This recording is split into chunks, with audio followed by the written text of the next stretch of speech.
So இப்பயே செஞ்சுக்க விலைவாசி ஏறதுக்கான முக்கியவாசி நீங்க தான் காரணம். ஏன் நான் சொல்றேன்னு பாத்துக்கோங்க. கறி விலை அதிகமா இருக்கிறப்ப காய் வாங்கி காலத்தை ஓட்டினாங்க. இன்னைக்கு விவசாயம் பண்ண ஆள் இல்லல்ல. அப்படின்னு பிற்காலத்துல இன்னும் என்ன நடக்கும்னு நினைக்கிறீங்க? எல்லாம் பிளாட் போட்டு வித்துறாங்களா, நம்ம எல்லாம் சாப்பாட்டுக்கு பதிலாக மாத்திரை வாங்கி சாப்பிட்டு 40 வயசுலயே போய் படுத்துக்க வேண்டியதான். நடுத்தர குடும்பத்துல உள்ளவங்களுக்கு எல்லாம் ரொம்ப சிரமம் தான். ரொம்ப விலை அதிகமா தான் இருக்கு. ஒன்னும் சமாளிக்கிறது ரொம்ப சிரமம். அப்ப 200 ரூபா இருந்தா ஒரு கட்டப்பையே தூக்கிட்டு போயிடுவோம். இப்ப 1000 ரூபா இருந்தா கூட ஒரு கட்டப்பை பத்த மாட்டேங்குது. அந்த ரேட்டு தக்காளியே 3 வெரைட்டியா பிரிச்சிடுறாங்க. பிரிச்சு ஒரு ரேட்டு வைக்கிறாங்க. அதே மாதிரிதான் வெங்காயமும் பிரிச்சு ஒரு ரேட்டு வித்துட்டு இருக்காங்க. ஸோ சேலம் மக்களுக்கு வணக்கம். இன்னைக்கு நம்ம எங்கே இருக்கோம் பார்த்தீங்கன்னா, சேலம் பழைய பஸ் ஸ்டாண்ட் திருவள்ளுவர் சிலைக்கு ஆப்போசிட் இருக்க மார்க்கெட்டில் தான் இருக்கும். எதுக்காக நான் இங்கே வந்திருக்கேன் பார்த்தீங்கன்னா, இப்போ விற்கிற காய்கறி விலையும் தங்க விலையும் விட்டு போனால் கொஞ்சம் நேரத்தில் ரெண்டுமே ஒரே லெவலுக்கு போயிடும் போல இருக்குது. அந்தளவுக்கு ரேட் எல்லாம் இப்போ அதிகமாகிட்டு இருக்குது காயோட விலை. ஒரு காலத்தில் பார்த்தீங்கன்னா கறி வாங்க காசு இல்லைனா காய் வாங்கிறதுக்கு வருவோம். ஆனால் இப்போ கறி விலையும் காய் விலையும் ரெண்டுமே ஒரே ரேட்டில் வந்துடும் போல இருக்குது. ஸோ இதை பற்றி மக்களோட கருத்து என்ன கேட்டு நம்ம தெரிஞ்சுக்கலாம் வாங்க. அக்கா, இன்னைக்கு பார்த்தீங்கன்னா காய்கறி விலையை ஒரு காலத்துல நம்ம கறி காசு இல்லாதப்போ காய் வாங்கிட்டு நம்ம இருந்தோம். ஆனா இப்ப பாத்தீங்கன்னா காய் விலையும் கறி விலையும் ரெண்டும் ஒரே ரேட் வந்துரும். இப்ப எது வாங்குறதுனே தெரியாத அளவுக்கு போயிட்டு இருக்கு. ஓகேங்களா? இப்ப நீங்க குடும்ப பெண்ணா இப்ப நீங்க சமைக்க ஆரம்பிச்சிருக்கீங்க. உங்களுக்கு எப்படி தோணுது அந்த காய் விலை எல்லாம் அதிகமானது? காய் விலை எல்லாம் அதிகமா தாங்க இருக்கு. இப்ப இப்போ ஒரு தக்காளியே வாங்குறோம். இப்போ ஒரு 60 ரூபாய் 80 ரூபாய்க்கு வந்துருச்சு. ஆனா அந்த தக்காளி எதுவுமே நல்லா இருக்க மாட்டேங்குது. ஒரு குழம்பு ஏதாவது செய்யணும் கூட 100 ரூபாய் எடுத்துட்டு போனா கூட பத்த மாட்டேங்குது. எந்த காய்கறி எது வாங்கினாலும் எல்லாமே வாங்கிக்கலாம். சோ ஒரு கருவேப்பிலை கொத்தமல்லி வாங்கினா கூட இப்ப 30 ரூபா 40 ரூபா சொல்றாங்க. சோ எதுவுமே கட்டுப்படி ஆக மாட்டேங்குதுங்க. சோ தக்காளி இப்பெல்லாம் விலை அதிகமா இருக்கு. ஒரு குழம்புக்கு ஒரு 4 நம்ம போடனா இப்போ குறைஞ்சபட்சம் ஒரு ஒண்ணு மட்டும் தான் போடுற மாதிரி இருக்குது. அதையும் போட்டு திருப்பி கதையை எடுத்து வச்சுக்கோங்க போல அந்த மாதிரி போயிட்டு இருக்கு. இப்ப நீங்க மார்க்கெட்டுக்கு வர்றப்போ சரி இவ்வளவு இருந்தா போதும் இருக்க காயெல்லாம் வாங்கிட்டு வந்தா சொல்லி எவ்வளவு அமௌண்ட் எடுத்துட்டு வருவீங்க? அமௌண்ட் ஒரு 200 ரூபாய் எடுத்துட்டு வருவேன். ஆனா அதுக்கு அதிகபட்சமா தான் ஆகுது. இப்ப எவ்வளவு ஆகுது? இப்பயும் ஒரு 300 ரூபாய்க்கு அப்படியே காய் எடுத்துட வேண்டியது. ஆமாங்க, அப்படிதான் இருக்கு. அந்த அளவுக்கு ஆயிப்போச்சு. இப்ப வெங்காய ரேட்டு கேட்டோன்னா உங்களுக்கு எப்படி இருக்கு? வெங்காய ரேட்டு இப்ப அதிகமா தான் இருக்கு. என்ன பண்றதுன்னு வாங்கிதான் ஆக வேண்டியது. எல்லா குழம்புக்கும் வெங்காயம் போடலாம் டேஸ்ட் இருக்க மாட்டேங்குது. நம்ம செய்யறதே டேஸ்ட் இருக்க மாட்டேங்குது. இதுல இதுவும் கம்மியா போட்டோம்னு தோர்த்து விட்டுருவாரு. அதுக்காக போட்ட வேண்டியது. ஆமாங்க. பாத்தீங்கன்னா அக்காவுடைய கருத்து எவ்வளவு மன உடைச்சலா இருந்திருக்கும் பாத்துக்கோங்க. முதல்ல ஏற்கனவே நம்ம செய்யற குழம்பே நல்லா இருக்க மாட்டேங்குது. வெங்காயம் தக்காளியும் போடாம மட்டும்னா அண்ணன் தொலைச்சு விட்டுருவாரு சொல்லி அக்காவோட ஆதங்க ஒரு பக்கம் போயிட்டு இருக்குது. ஓகே, ரொம்ப நன்றி. ஓகே, இன்னைக்கு என்ன கேள்வினா, இப்ப காய்கறி எல்லாம் பாத்தீங்கன்னா ரேட் ரொம்ப அதிகமாயிருச்சு. ஒரு டைம்ல பாத்தீங்கன்னா நம்ம காய் வாங்கலாமா இல்ல இது என்ன சொல்றது கையில கறி வாங்க காசு இல்லாதப்போ காய் வாங்கிட்டு சமைச்சிருப்பேன்னா தோணும். ஆனா இப்ப பாத்தீங்கன்னா காயும் கறியும் ஒரே ரேட்டுக்கு வந்துரும் போல எதை வாங்குறதுன்னு தெரியல. அப்படிதான் இருக்குது இப்போதைக்கு. களி பாத்தீங்கன்னா 3 கிலோ 50 ரூபாய்க்கு வாங்கிருந்தேன். இப்போ 1 கிலோவே 100 ரூபாய் விற்கிறாங்க. 1 கிலோ 100 ரூபாய்க்கு விற்குது. 100 ரூபாய் 80 ரூபாய் அந்த ரேட்டு. தக்காளியே 3 வெரைட்டியா பிரிச்சிடுறாங்க. பிரிச்சு ஒரு ரேட்டு வைக்கிறாங்க. அதே மாதிரிதான் வெங்காயமும் பிரிச்சு ஒரு ரேட்டு வித்துட்டு இருக்காங்க. சோ நம்ம சொல்ற மாதிரி 200 ரூபாய் எடுத்துட்டு போனா ஒரு சிக்கன் வாங்கி குழம்பு வச்சு அன்னைக்கு ஃபுல்லா முடிஞ்சிடும். இப்போ தக்காளி வாங்குறதுக்கே தக்காளி வெங்காயம் 2 வாங்கணும்னா 200 ரூபாய் வேணும். அதுக்கு பேசாம ஆட்டுக்கறியா வாங்கிட்டு போயிடலாம்ன்றீங்க. அப்படிதான் இருக்குது இப்போதைக்கு. அந்த அளவுக்கு விலை ஏறி போய் கிடக்குது. ஆமா, கண்டிப்பா. அத பாத்தீங்கன்னா அண்ணா உங்களுக்கு காசு கொடுத்துருப்பாரு, இந்த 100 ரூபாய் படி போயிட்டு எல்லா கூர்லயும் ஒண்ணு வாங்கிட்டு சொல்லி அப்போ வாங்கலாம். இப்போ 2-3 மாசமா பாத்தீங்கன்னா 500 ரூபாய் எடுத்துட்டு வந்தா கூட நமக்கு தேவையான காய்கறிகள் 2-3 காய்கறி வாங்கவே காசு பத்த மாட்டேங்குது. ரொம்ப கஷ்டமா இருக்கு. இப்ப நீங்க சொல்லுவீங்களா இப்ப காயெல்லாம் கம்மியா இருக்கு, குழம்புல இந்த காய் போல ரேட் அதிகமா இருக்குது அப்படின்னு சொல்லுவீங்க. அப்ப அண்ணன் என்ன சொல்லுவாரு? அதுக்கு என்ன பண்றது? நீ சும்மாவே காய்கறி போட்டாலே ஒழுங்கா சமைக்க மாட்டேன், இல்ல காய்கறியோ இல்லன்ற அப்படின்றாங்களா? அப்படி இல்ல, அப்படிலாம் சொல்ல மாட்டாங்க. கொடுக்கறத சாப்பிடுவாங்க, அது ஒரு விஷயம். இருந்தாலும் இப்போ பாத்தீங்கன்னா காய்கறி ரேட்டுன்றது ரொம்ப ரொம்ப ஜாஸ்தியா. இன்னைக்கு ரேட்ல பாத்தீங்கன்னா நீங்க தான் பணக்காரங்க. ஏன்னா தக்காளி 1 கிலோ வாங்கிருக்கீங்க. வேற வழி இல்லையே, காய்கறி சாப்பிடுறவங்க காய்கறி வாங்கிதானே ஆகணும். தக்காளிக்கு லோன் போட்டீங்களா? வேற வழி இல்லாம வாங்க வேண்டியது. இப்போ சிக்கன் மட்டன் சாப்பிடுறவங்களா இருந்தா அதை வாங்கி அதை சாப்பிடுவாங்க. காய்கறி சாப்பிடுறவங்கன்னா இதுதான் வாங்கி ஆகணும், வேற வழி இல்ல. அதனால வாங்கிட்டு போக வேண்டியது.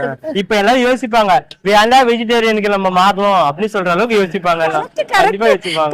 கண்டிப்பா வெஜிடேரியனா இருக்கவங்க எல்லாம் அப்படி நான்வெஜ்ஜுக்கு மாறிடுவாங்க நினைக்கிற. கூட சீக்கிரம் காய்கறி எல்லாரும் பாத்தீங்கன்னா இப்ப வெஜிடேரியனா இருக்கவங்க எல்லாருமே இப்ப எல்லாம் நான் என்னது நான் வெஜிடேரியனுக்கு மாறிடுவாங்க. சரி, ஆமா கரெக்ட் தானே, நான் வெஜிடேரியன் மாறிடுவாங்க. இது வந்து அக்காவோட கருத்து. ரொம்ப நன்றி உண்மையிலே தேங்க்யூ. அக்கா, இன்னைக்கு வந்து பாத்தீங்கன்னா காய்கறி விலை எல்லாம் எவ்வளவு ரேட் ஏறி இருக்குன்னு உங்களுக்கு தெரியும்ல. அதை பத்தி நீங்க என்ன நினைக்கிறீங்க? இந்த நடுத்தர குடும்பத்துல உள்ளவங்களுக்கு எல்லாம் ரொம்ப சிரமம் தான். ரொம்ப விலை அதிகமா தான் இருக்கு. ஒன்னும் சமாளிக்கிறது ரொம்ப சிரமம். அத வந்து பாத்தீங்கன்னா காய்கறிக்குன்னு இவ்வளவு அமௌண்ட் தனியா ஒதுக்கி வைப்பீங்களா? ஆமா. அது எவ்வளவு ஒதுக்கி வச்சீங்க அப்போ? அப்ப வந்து 200 ரூபா இருந்தா ஒரு கட்டப்பையே தூக்கிட்டு போயிருவோம். இப்ப 1000 ரூபா இருந்தா கூட ஒரு கட்டப்பை பத்த மாட்டேங்குது.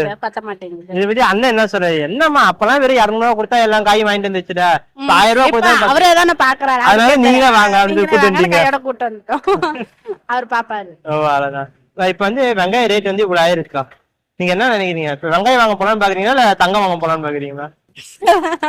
அந்த அளவுக்கு ரேட் ஆகி போகுது. வெங்காயம் வாங்கி ஒரு நாள் பொழுது போனா போதும். அந்த மாதிரி பொழுது போனா தங்கம்லாம் நினைக்கிறவெல்லாம் வேண்டாம். இதே போதும். இப்ப வெங்காயம் வாங்கினாலே நம்ம ஒரு பெரிய சாதனை பண்ணலாம். நம்ம சாப்பிடறதுக்கு அன்றாட இதுக்கு இருந்தா அது இருந்தா போதும். ஓகே, ரொம்ப நன்றி. முதல்ல வந்து பாத்தீங்கன்னா கறி வாங்குறதுக்கு வழி இல்லாதவங்க நிறைய பேர் காய் வாங்கி காலத்தை ஓட்டிடுவாங்க. சோ இப்ப வந்து பாத்தீங்கன்னா காய் விலை எல்லாம் அதிகமாயிட்டே போயிருக்கு. இப்ப வந்து என்னன்னா காய் வாங்குறதா கறியை வாங்குறதா தெரியாத அளவுக்கு ரேட் அதிகமாயிட்டு இருக்குது. இதை பத்தி நீங்க ஒரு காய் வியாபாரியா என்ன சொல்ல நினைக்கிறீங்க? அதாவது காய்கறி வரவு கம்மியாயிருச்சு, வரவு அதிகமா இருந்தா விலை குறையும். இப்ப தக்காளி இன்னைக்கு ஒரு 1300 கிலோ, 60 ரூபா 50 ரூபா 70 ரூபாய் தக்காளி விக்குதுன்னா, தக்காளி அதிகமா ஆந்திரா தக்காளி, இன்னைக்கு ஆந்திரா தக்காளி வரல அப்படின்னா சேலத்துல தக்காளி கிலோ 200 ரூபாய்க்கு விற்கும். லோக்கல்ல விளைச்சல் இல்ல, எல்லா விளைச்சலுமே கம்மியாயிருச்சு. இன்னைக்கு விவசாயி பக்கம் பார்த்தோம்னா காட்டுல நான் காய் வாங்க போறதுல என்ன சொல்றாங்கன்னா யூரியாவுக்கு மூட்டைக்கு 500 600 ஏறிச்சு. அவங்க சொல்ற கருத்தை கூலி ஆளுங்க வந்து 1/2 நாள் வேலை செஞ்சா 400 ரூபா கூலி கேக்குறாங்க. அதனால காட்டுல விவசாயம் பண்றதுல ஆளுங்களை குறைஞ்சிட்டாங்க. விவசாயம் பண்ண முதல்ல ஆள் இல்ல, இதுதான் உண்மையான ரீசன். விவசாயம் பண்ணி காய்கறி அதிகமா வந்துருச்சுன்னா 10 ரூபாய்க்கு வரும். நீ சொன்னதெல்லாம் உண்மைதான். கறி விலை அதிகமா இருக்கிறப்ப காய் வாங்கி காலத்தை ஓட்டினாங்க. இன்னைக்கு விவசாயம் பண்ண ஆள் இல்லல்ல. உண்மைதான், உண்மையான ரீசன் அதுதான். கண்டிப்பா புரியுதா? இப்ப காய்கறி அதிகமா வந்துச்சுன்னா 10 ரூபாய்க்கு வரப்போல ஒரு 100 கிலோ தக்காளி வந்து வச்சுக்கோ, ஒரு மதிப்புக்கு ஒரு 1000 கிலோ தக்காளி வந்தா என்ன ஆகும்? 100 ரூபாய்க்கு விற்கிற தக்காளி 5 ரூபாய்க்கு வந்துடும். கண்டிப்பா. இப்ப 100 கிலோ வர இடத்துல 10 கிலோ வந்தா விலை ஏறும். இது வந்து இதுதான் உண்மையான விஷயம். விளைச்சல் குறைஞ்சனால விவசாயிகள் வந்து சரக்கு வர்றதில்ல. இன்னைக்கு நாங்க கேரட் மூட்டை, இப்ப இந்த கேரட் பாருங்க, இந்த கேரட் வந்து இன்னைக்கு கிலோ வந்து இது 60 ரூபா 40 ரூபா 50 ரூபா, விலை கம்மியா இருந்தா 10 ரூபா இந்த கேரட். அப்ப இது வரவு கம்மியா இருக்கும் தானே விளையச்சு, வரவு அதிகமா இருந்தா விலை குறைஞ்சிடும். நாங்க வந்து கூறு 10 ரூபாய்க்கு போட்டுட்டு இருந்தோம், இப்ப 20 ரூபா கூறு பண்ணிட்டோம். ஒரு கூறு 10 ரூபாங்கிறப்ப நடுத்தரவாதிங்க இல்லாப்பட்ட ஏழ்மையான குடும்பத்துல இருக்கிறவங்க ஒரு 10 கூறு வாங்கினா ஒரு வாரத்துக்கு காலை ஓட்டிடுவாங்க. 100 ரூபாய்க்கு காய் வாங்கி போய் ஓட்டிக்குவாங்க. ஒரு 20 ரூபாய்க்கு தக்காளி வாங்குவாங்க, ஒரு 10 நாள் பொழப்பு ஓட்டிக்குவாங்க. ஆனா இன்னைக்கு கூறு 20 ரூபா ஆயிடுச்சு. அப்ப நாங்க யார்ட்ட விவசாயம் பண்ண யார்கிட்ட காசு சேர்த்த முடியும்? அதாவது ஒன்றிய அரசும் எந்த ஒரு அவங்க சொல்ற கருத்து, இது நான் சொல்ற கருத்து இல்லப்பா. ஒன்றிய அரசு வந்து எந்த ஒரு விவசாயிகளுக்கு எந்த ஒரு இதுவும் கிடையாது.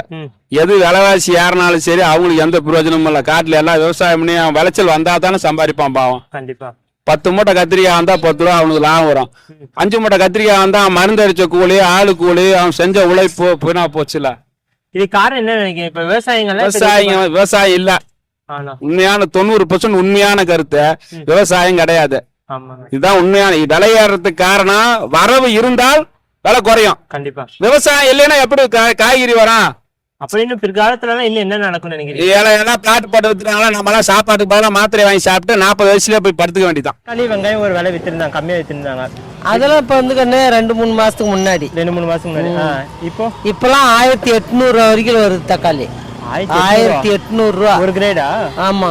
இங்க ஆனா அது வந்து 80 ரூபாய்க்கு வாங்க மாட்டேங்கிறாங்க. 1800 ரூபானா 90 ரூபா விலை விழுகுது தக்காளி கிலோ. ஆமா. இங்க வந்து அது 70 ரூபா 60 ரூபாய்க்கு போட்டா வாரிட்டு போலான்னு அலையிறாங்க. நாங்க எங்க போறது 1800 ரூபாய்க்கு எடுத்து? சாமி, ஆம்பளம் நல்லா இன் பண்ணிக்கிட்டு வரான், பைக் எடுத்துக்கிட்டு வரான், பார்த்தா 50 ரூபா போடுறியான்னு சொல்லி உக்காந்துக்கிறாங்க எஞ்சி பிடிச்சி. 1800 ரூபா அப்படியே பகீர்னு இருக்குது எங்களுக்கு. அதுல எவ்வளவு இது உங்களுக்கு? இது ஒரு கிரேடு வாங்குறீங்கன்னா தக்காளி எல்லாமே நல்லா விற்கவே இல்லை கண்ணு. வச்சுக்கிட்டு இருந்து அழிவு மக்காத நாளைக்கு 2 கிலோ 3 கிலோ அழிவுதான் போகுது. ஆனா போட முடியாது. 50 ரூபாய் 60 ரூபாய்க்கெல்லாம் போட முடியாது. 50 60 70க்கு போட முடியாது. 1800 ரூபாய்க்கு தக்காளி எடுத்து.